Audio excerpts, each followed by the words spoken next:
Bonjour et bienvenue au YouTube channel de Do More Training en compagnie de Samuel Plouffe, kinésiologue et consultant en nutrition. La troisième méthode qu'on va voir, c'est au niveau du corps émotionnel, donc la mobilité articulaire.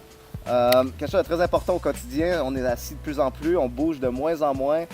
Sam, j'aimerais ça que tu nous parles de l'importance de cette méthode-là. Merci David. Oui, l'importance de la mobilité articulaire, par exemple au niveau de notre bassin, au niveau de nos chevilles.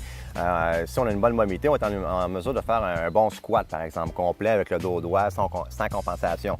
Par exemple, une faible mobilité au niveau des épaules, ça va nous limiter dans différents mouvements au niveau du haut du corps. Donc, c'est vraiment important de prendre en considération la mobilité articulaire pour vraiment être plus efficace dans nos mouvements, l'aisance, donc sentir notre corps à tous les niveaux, là.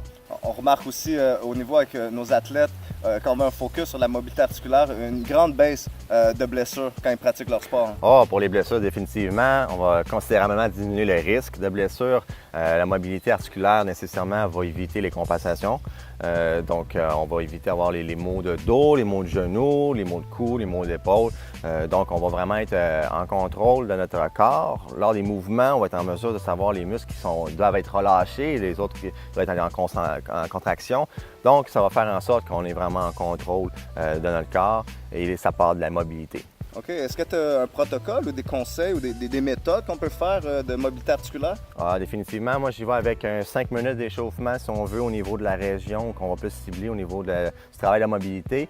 Donc, avec un automassage, une balle, un foam roll, un stick, on travaille cette région-là. Ensuite, on enchaîne avec un autre 5 minutes au niveau d'étirement actif, dynamique un peu, avec des élastiques, par exemple.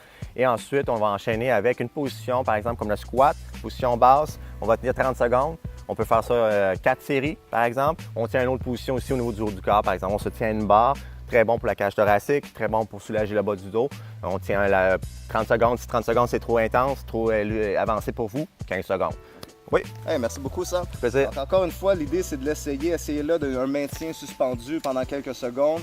Le squat, maintenu avec le poids du corps, essayez-le en position basse. La prochaine capsule va couvrir au niveau la méthode de l'étirement. Et comme d'habitude, merci de votre écoute and stay focused.